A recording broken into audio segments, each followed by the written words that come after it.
Good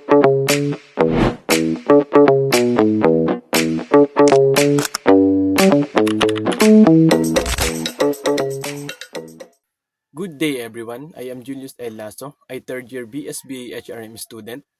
In this presentation, I will be answering the guide question from our activity in Chapter 8, Communication and Stakeholder Management. Let's begin with the first question. Why is communication important in the success of HR projects? Communication is important in the success of HR projects because it promotes trust, cooperation, and transparency among all stakeholders involved. It helps reduce misunderstanding, miscommunication, and delays that affect project progress. Effective communication also ensures that stakeholders' needs and expectations are clearly understood and addressed early. Overall, it strengthens project coordination, accountability, and increases the chances of a successful project completion. Question number 2. Who are the key stakeholders in an HR project and why do they matter?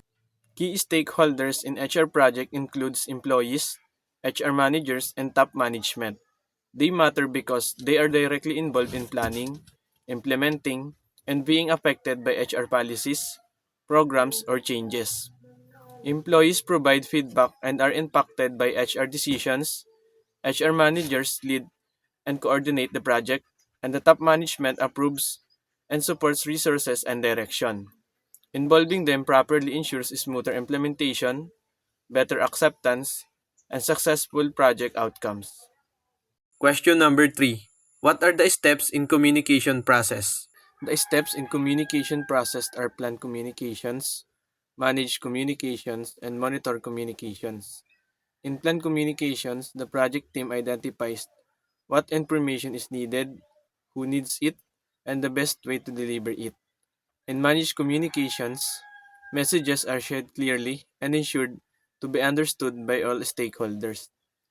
In monitor communications, the effectiveness of communication is evaluated and adjusted to improve understanding and project coordination.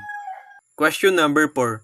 How can poor communication affect project outcomes? Poor communication can negatively affect project outcomes by causing misunderstanding, delays, and incorrect execution of tasks. It can lead to confusion about roles, responsibilities, and project expectations among team members and stakeholders. In nature project, this may result in low employee engagement, resistance to change, or failure to meet project goals. Overall, it reduces efficiency, increases cost, and can put entire project at risk of failure. Question number 5. What strategies can be used to effectively engage stakeholders? Strategies for effectively engaging stakeholders include identifying and prioritizing them using tools like Power Interest Grid and Stakeholder Register so their roles and influence are clearly understood. Regular communication through a communication matrix help ensure that the right information is shared with the right people at the right time. Surveys, focus groups, meetings, and workshops can also be used to gather feedback, encourage participation, and promote collaboration.